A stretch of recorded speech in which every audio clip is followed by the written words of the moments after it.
Future perfect tense. Hello दोस्तों, आज मैं बड़ा खुश हूं और उम्मीद करता हूं आप सभी प्रसन्न ही होंगे। क्या पूछा आपने कि मैं इतना खुश क्यों हूं? बताता हूं। आपको तो पता ही है कि मैं भोपाल में काम करता हूं और इंदौर का रहने वाला हूं। इंदौर में मेरे नए घर का उद्घाटन आज से ठीक 7 दिन बाद है। मैं आज से 4 दिन बाद इंदौर पहुंचूंगा। तब तक मेरे घर में क्या क्या हो चुका होगा, यह सोचकर ही मैं खुश हूं। पेंटर पुताई का काम पूरा कर चुका होगा। नए घर का फर्नीचर सेट हो चुका होगा। पत्नी और बच्चे खरीदारी कर चुके होंगे। घर में पर्दे लग चुके होंगे। दीवारों पर मेरी लाई सभी पेंटिंग्स सज चुकी होगी। बेटी के बनाए सभी फ्लावर पॉट भी अपनी जगह पर लग गए होंगे। मेरी लाइब्रेरी की अलमीरा तैयार हो गई होगी। होम थिएटर की स्क्रीन लग चुकी होगी और बच्चे होम थिएटर का मजा ले चुके होंगे। गार्डन में झूला भी लग चुका होगा। नया फ्रिज और टीवी भी आ चुका होगा। पुराने घर का सामान पैक हो चुका होगा। मेहमानों को निमंत्रण मिल चुके होंगे। मेरी बहन सुमन और उसके बच्चे भी आ गए होंगे। पापा और भाई मिलकर पूजा संबंधी सभी तैयारियां कर चुके होंगे। मां बेसन के लड्डू और मठरी बना चुकी होगी।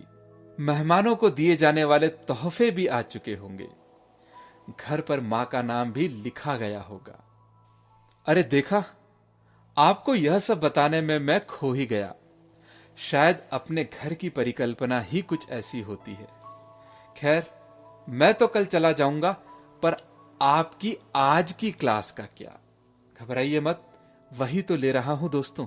और बातों बातों में आपको फ्यूचर परफेक्ट टेंस समझा भी चुका हूं। आपने देखा होगा कि आपको बताने में प्रयुक्त हर वाक्य के अंतिम शब्द कुछ खास थे और सभी में समानता भी थी। चुका होगा, चुकी होगी, चुके होंगे। दोस्तों, यही तो ध्यान रखने योग्य बात है कि जो भी वाक्य इन शब्दों पर समाप्त होते हैं वे फ्यूचर परफेक्ट टेंस के तहत आते हैं। यह टेंस दर्शाता है कि निश्चित समय पर कहीं कोई क्रिया या घटना घट चुकी होगी या कोई कार्य पूर्ण हो चुका होगा। परिभाषा: भविष्य में निश्चित समय तक कोई कार्य के पूर्ण होने, किसी घटना के घटने या कोई क्रिया के पूरा हो जाने को बताने के लिए फ्यूचर परफेक्ट टेंस का उपयोग किया जाता है। सामान्यतः इसमें वाक्य चुका होगा, चुकी होगी, चुके होंगे, आ होगा, या होगा, ये होंगे, ये होगी इत्यादि पर समाप्त होते हैं। सहायक क्रिया विल हैव के साथ मुख्य वर्ब का तीसरा रूप प्रयुक्त होकर वाक्य बनाया जाता है। अब हम वाक्य की संरचना को समझेंगे।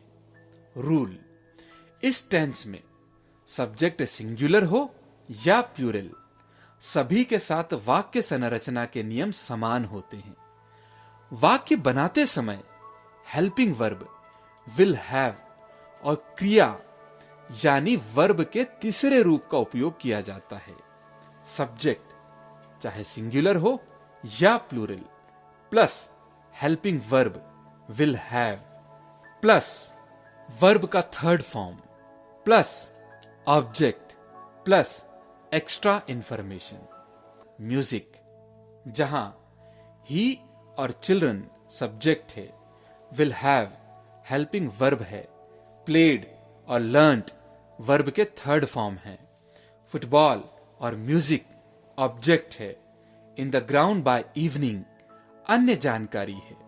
दूसरे वाक्य में अन्य जानकारी नहीं है। उदाहरण 2, नेगेटिव सेंटेंस।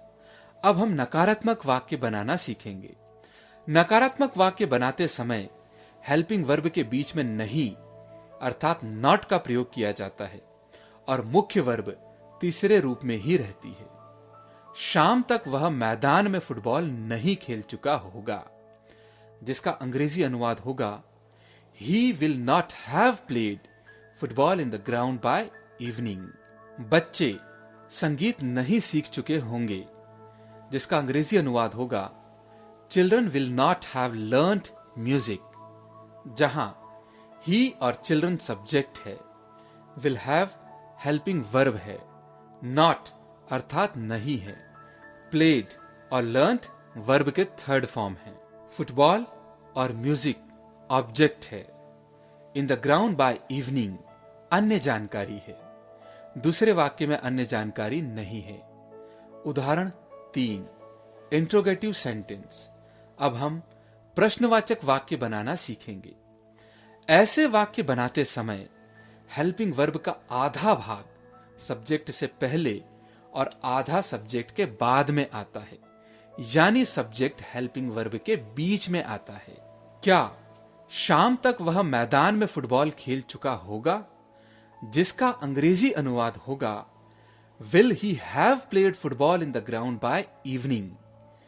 क्या बच्चे संगीत सीख चुके होंगे, जिसका अंग्रेजी अनुवाद होगा will children have learned music.